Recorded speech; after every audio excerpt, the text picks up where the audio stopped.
No one remembered the exact day the parish records were altered. There was no alarm, no emergency meeting, no announcement from the pulpit.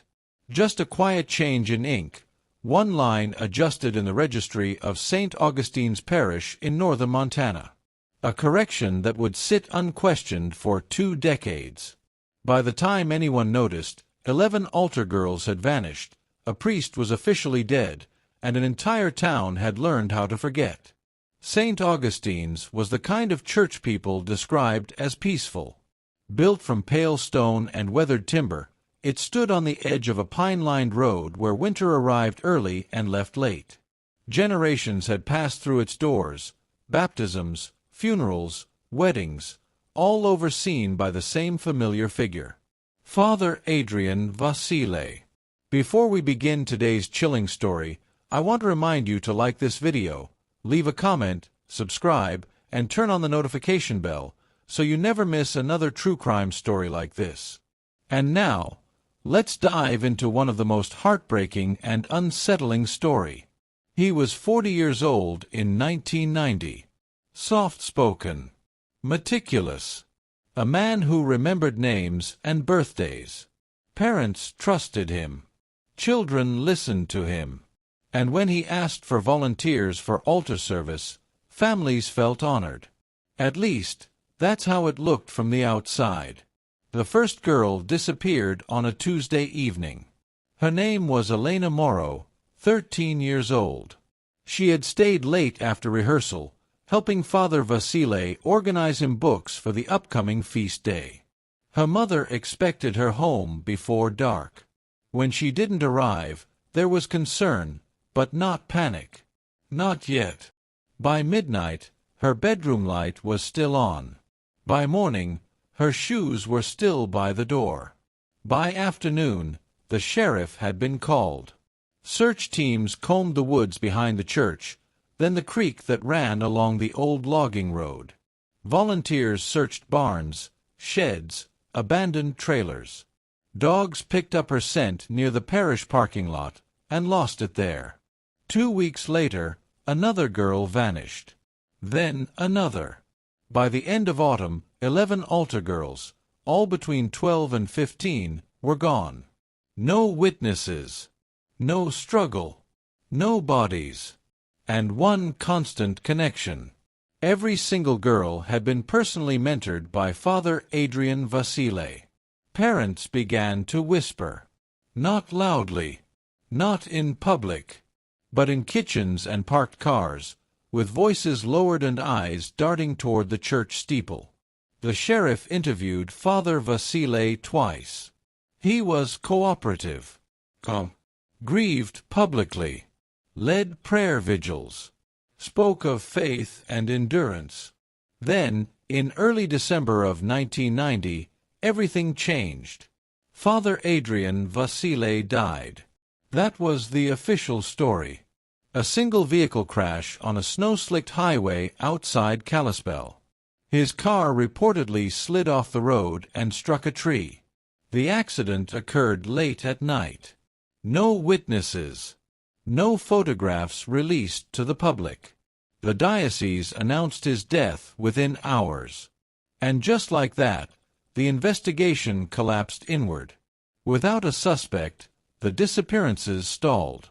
Leads dried up. Media attention faded. The case was quietly reclassified as inactive, pending new evidence. Father Vasile was buried in a sealed coffin beneath a marble headstone engraved with his name, dates, and a single word. Servant. For many families, that grave became a cruel full stop. But not for Marianne Holloway. Marianne lost 2 daughters, Rachel and Noelle, in the disappearances. One vanished in October. The other, 6 weeks later. She attended Father Vasile's funeral. She watched the casket lower into the ground. And she felt nothing close to closure. There was no body viewing, she would later say. No chance to see his face. No proof he was really there. When she asked questions, She was told it was a disaster recovery burial, that the remains were too damaged, that it was better this way. Better for whom, she wondered. Over the next 20 years, Marianne wrote letters, filed requests, called offices that never returned her messages. She kept every article, every scrap of paper, every rumor. And then, 2 decades after the last girl vanished, someone else started asking questions. The call came into an FBI field office in Denver on a rainy Tuesday morning. The voice on the line refused to give a name. All they said was this: "You buried an empty coffin, and the man you're looking for never died." The tip was forwarded to Special Agent Daniel Cross. Cross had a reputation for cold cases others avoided. Methodical, patient. He didn't chase theories, he chased paperwork. And the paperwork surrounding Father Adrian Vasile didn't just raise red flags. It screamed. The accident report was thin. No photographs. No toxicology. No witness statements. The body had been identified solely through dental records provided by the diocese itself. Not an independent dentist. Not a county examiner. The same institution that closed ranks when the girls disappeared. Cross requested the exhumation. The diocese resisted immediately. Canonical law was cited. Sanctity of burial invoked. Appeals delayed. Lawyers stalled. Until a federal judge signed the order. On a gray morning in late October, 20 years after the funeral, a small group gathered at the cemetery behind St. Augustine's. There were no cameras, no press, just Agent Cross, a forensic team, a county coroner, and a grave that should have held the answers. The coffin was lifted slowly from the earth. The lid was removed. Inside, there was no body, no bones, no teeth. Only a tattered burial shroud, folded carefully where a man should have been. The silence that followed was absolute. Father Adrian Vasile had never been buried. He had been hidden. And whoever orchestrated it had done so with precision, authority, and help from inside the church itself. As Agent Cross stood over the empty coffin, one question eclipsed all others. If the priest hadn't died, where had he gone, and what had happened to the girls? And for the first time in 20 years, the case was no longer buried. Marianne Holloway had waited 20 years for a knock on her door. Not because she believed justice would arrive, but because she knew lies eventually collapse under their own weight. When Special Agent Daniel Cross introduced himself, she didn't ask why he was there. She only asked one question. "Did you open the coffin?" Cross nodded. That was all she needed to hear. They sat at her kitchen table beneath a corkboard crowded with photographs. 11 faces stared back, school portraits, church group photos, candid smiles frozen in time. 2 of them were circled in red. Rachel. Noel. Marianne spoke slowly, as though choosing the order of her memories mattered. "Father Vasile didn't abduct them," she said. "He groomed them." Cross didn't interrupt. She described how the priest separated the girls from the rest of the congregation under the guise of responsibility. Extra duties. Special trust. Private meetings after rehearsal. "He said they were chosen," Marianne whispered. "That God required obedience before understanding." Parents noticed changes. Withdrawn behavior. Sudden secrecy. But when concerns were raised, they were met with scripture and reassurance. By the time suspicion crystallized into fear, the girls were already gone. Cross asked the question no one else had dared. "Did you ever confront him?" Marianne nodded. It was 3 days before Rachel disappeared. She had found her daughter crying in her room, clutching a rosary she no longer wore. When pressed, Rachel said only this: "He said I shouldn't tell. He said silence was holy." Marianne went to the rectory that night. Father Vasile listened patiently, smiled gently, told her grief was clouding her judgment, suggested prayer. "He never denied anything," Marianne said. "He didn't have to." After the priest's supposed death, Marianne expected scrutiny to intensify. Instead, it vanished. The sheriff closed the file. The diocese issued condolences, and the town exhaled. But Marianne noticed something else. 2 weeks after the funeral, she saw Father Vasile's car. Or at least, she thought she did. A dark sedan idling at the edge of town. Same dented fender. Same cracked taillight. When she turned to look again, it was gone. She reported it. No one followed up. Agent Cross took notes. Then he asked about the mortician. Marianne's jaw tightened. "I was there when they sealed the coffin," she said. "And I remember thinking, this isn't how this is done." The mortician's name was Caleb Wren.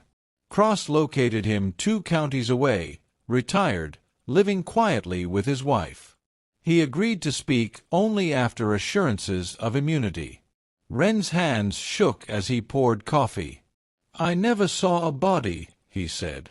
According to Wren, the remains arrived in a sealed disaster recovery pouch marked with diocesan authorization. He was instructed, explicitly, not to open it. "There was pressure," he admitted, "from men in collars. They said the remains were fragile. That opening the pouch would be disrespectful." Cross asked why he complied. Wren swallowed hard. "Because I was told my license depended on it." The autopsy report confirmed his account. No photographs. No tissue samples. No fingerprints. The dental records, supposedly confirming Father Vasile's identity, had been provided directly by the diocese's internal dentist. Cross now had what he needed: proof of complicity. But he still lacked one thing: a trail. If Father Vasile had vanished instead of dying, someone had helped him leave. And that someone had access to church resources. Cross requested archived travel records, financial transfers, and diocesan correspondence from 1990. The response was immediate. Denied. The letter cited canonical law, privacy protections, and the potential for irreparable harm to the faith community. The signature at the bottom belonged to Bishop Thomas Hales. Cross requested a meeting. The bishop agreed, on his terms. Their meeting took place in the chancery office, beneath portraits of former bishops staring down from the walls. Hales was polite. Impeccably dressed. "You're asking me to violate sacred trust," he said. Cross slid a photograph across the desk. The empty coffin. Hales glanced at it and looked away. "That proves nothing," he said. "It proves fraud," Cross replied. "And obstruction. And the intentional concealment of a suspect in the disappearance of 11 children." Hales's expression hardened. "There are matters," he said, "that secular authority has no right to disturb." Cross leaned forward. "And there are crimes that no authority gets to bury." The bishop ended the meeting. Within days, Cross's requests were blocked at every turn. Witnesses recanted. Former clergy refused to speak. Files were reported missing. Someone was actively dismantling the investigation. And then the anonymous tip line rang again. This time, the voice provided a location: a monastery outside Missoula. The caller claimed Father Vasile had been seen there, years earlier, using a different name. Cross prepared a warrant. But before he could act, a fire broke out at the monastery archives. Decades of records reduced to ash. No injuries. No suspects. No arrests. Someone was still protecting him. And for the first time, Cross allowed himself to consider the unthinkable. What if Father Adrian Vasile wasn't hiding alone? What if the church hadn't just helped him disappear, but had moved him? As Cross stood at the edge of the burned archive, staring at smoke curling into the sky, his phone buzzed with a new message. A single sentence. He didn't stop. He just changed places. Attached was a photograph. A man in his 40s. Bearded. Eyes unmistakable. And alive. The photograph arrived without metadata. No timestamp. No location tag. No sender information. Just a grainy image taken from a distance. A man standing near a wooden fence, half turned toward the camera. He wore plain clothes, denim jacket, dark slacks, but there was no mistaking the face. Agent Daniel Cross had studied Father Adrian Vasile's features for months. The narrow jaw, the asymmetrical brow, the faint scar near the right ear. The man in the photograph was older, heavier, but unmistakably the same. Alive, and no longer pretending to be dead. Cross immediately expanded the scope of the investigation. If Vasile had resurfaced under a new identity, he hadn't done so recklessly. Someone had coached him, protected him, given him access to shelter and documents. That kind of disappearance required infrastructure. Cross began where the church never expected anyone to look: internal transfers, clergy assignments, temporary retreats, spiritual rehabilitation placements quietly arranged during the early 1990s, when oversight was minimal and records were deliberately vague. One name appeared repeatedly: Brother Elias Rowe. Rowe wasn't listed as a priest. He wasn't assigned a parish. His name surfaced only in monastery guest logs, donation receipts, and handwritten correspondence. And according to a sealed affidavit Cross obtained through a federal subpoena, Brother Elias Rowe didn't exist before 1991. Cross compared photographs. The match was undeniable. Father Adrian Vasile hadn't vanished. He had been reassigned. Under his new identity, Rowe moved between religious communities across Montana, Idaho, and eastern Washington, never staying more than 2 years in one place. Always under diocesan sponsorship. Always shielded. And always working with youth programs. The pattern sickened Cross. But something else disturbed him even more. In 2002, 12 years after the altar girls vanished, Rowe appeared briefly in a remote Montana town near the Canadian border. And then disappeared again. That same year, a 40-year-old man vanished in the nearby wilderness. His name was Mason Adler. Mason was an experienced hiker. Local. Known to camp alone for days at a time. When he failed to return from a solo trip near an abandoned chapel site deep in the forest, search teams were dispatched. They found his pack, his boots, his journal, ending abruptly mid-sentence. But no Mason. The case stalled within weeks. No signs of animal attack. No evidence of a fall. No trail leading away from the campsite. And no suspects. Cross felt the weight of coincidence settle into certainty. He reopened the Adler file. Mason's last journal entry referenced something strange. Met someone today. Said he was keeping watch over the old grounds. Didn't give his full name. Something about him felt wrong. The location Mason described matched the coordinates of a long-abandoned religious outpost, one that had been quietly deeded to the diocese in the late 1980s. Cross returned to Marianne Holloway.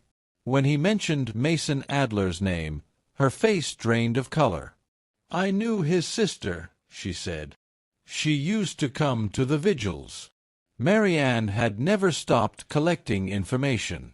When the girl's case went cold, she attended every disappearance meeting within 100 miles. "Mason wasn't the only one," she said. "Just the only adult." Cross realized something chilling. The altar girls weren't the end. They were the beginning. Whoever Father Vasile had become, Brother Elias Rowe or something else entirely, he hadn't stopped. He had evolved. Cross assembled a task force. This time, there would be no church mediation. No quiet requests. They returned to the wilderness site where Mason Adler vanished. The abandoned chapel was barely standing, rotted beams, collapsed roof, nature reclaiming what faith once occupied. Beneath it, partially concealed by moss and fallen branches, they discovered a sealed stone structure, not marked on any modern map. Inside, forensic teams uncovered something no one expected.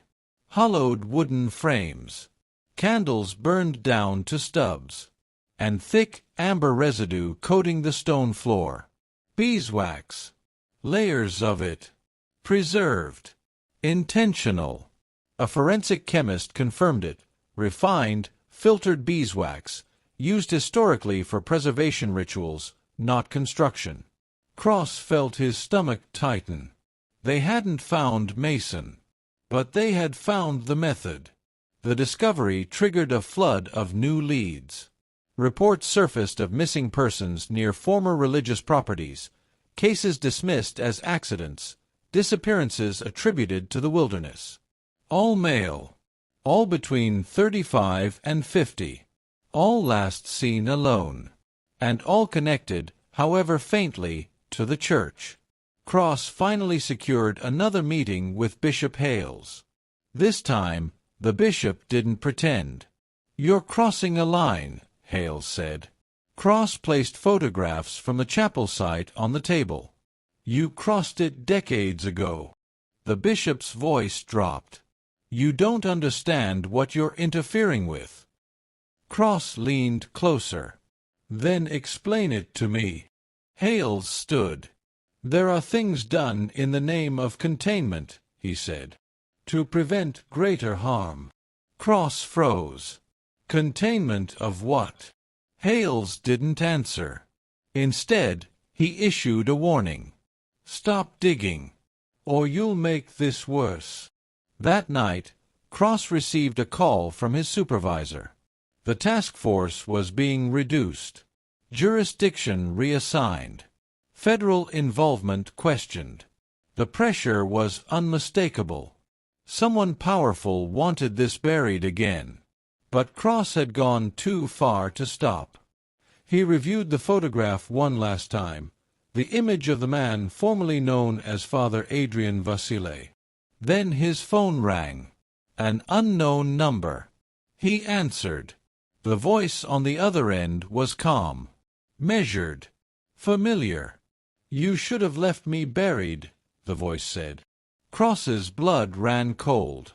"Who is this?" A pause. Then, "You're closer than you think." The call disconnected. And moments later, Cross received an alert. A hiker had stumbled upon something deep in the Montana wilderness. Something wrapped, preserved, and unmistakably human. The call came in just after dawn. A hiker, middle-aged, experienced, and visibly shaken, had wandered off a secondary trail nearly 15 miles north of the abandoned chapel site.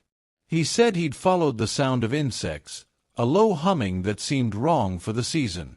What he found was not immediately recognizable as human. It was wrapped, layer after layer, sealed in amber-colored wax so thick it looked sculpted rather than poured. The shape beneath was unmistakable, arms bound tight to the torso, legs pressed together, the outline preserved with deliberate care. The beeswax had hardened like resin. Preservation, not disposal. Agent Daniel Cross arrived before the press could catch wind of it. The forest was cordoned off, the air sharp with cold and the smell of pine sap, and beneath it, something older, sweeter, nauseating.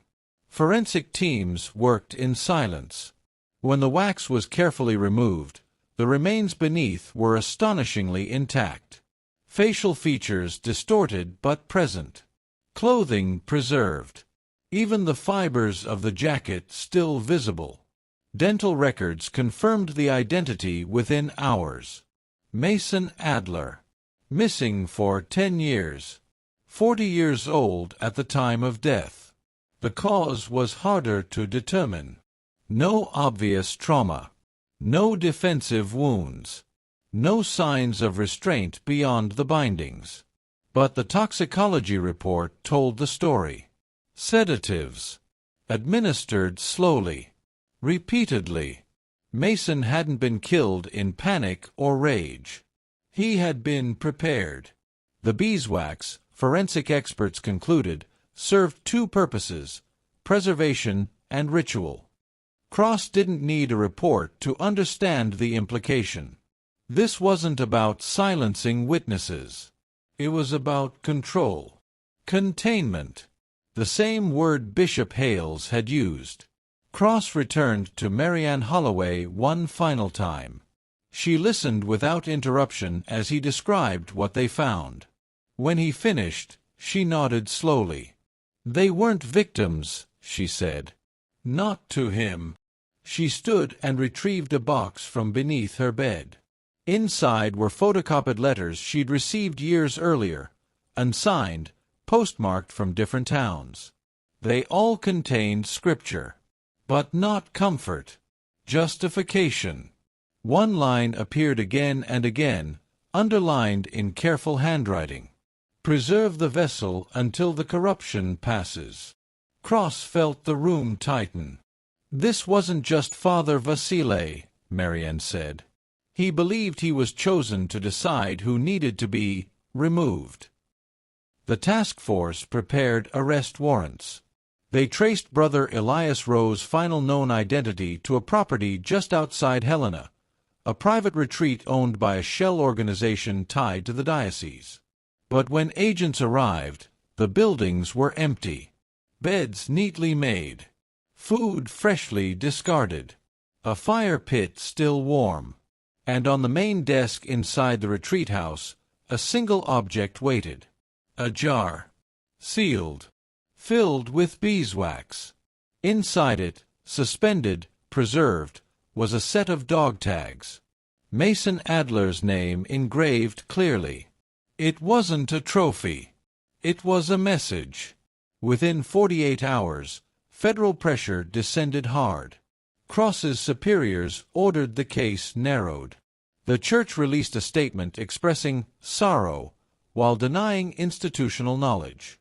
Bishop Hales resigned citing health reasons and vanished from public view. No indictments followed.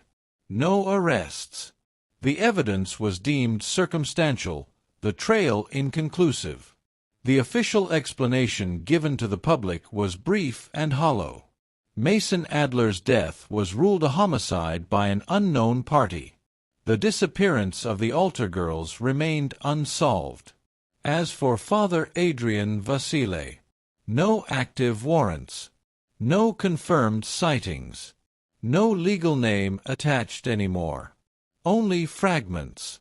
A photograph, a voice on a phone line, and a pattern that ended as suddenly as it began.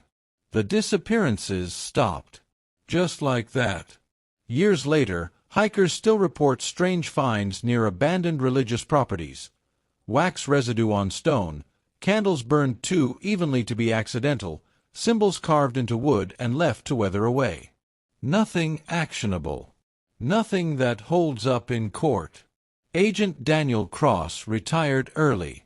In his final report, he wrote a single sentence that never made it into the official record. Some men are not buried because the institutions that create them cannot admit they exist. Marianne Holloway visits the cemetery every year. She doesn't stand at Father Vasilei's empty grave. She stands beneath the trees, near the edge of the woods, where memory isn't sealed away, and where silence, she believes, is no longer holy. Because somewhere, maybe in another town, under another name, a man who once vanished is still walking free. And the earth remembers him, even if the law never did. So now the question isn't just what happened. It's how much was hidden on purpose. Did Father Adrian Vasilei act alone?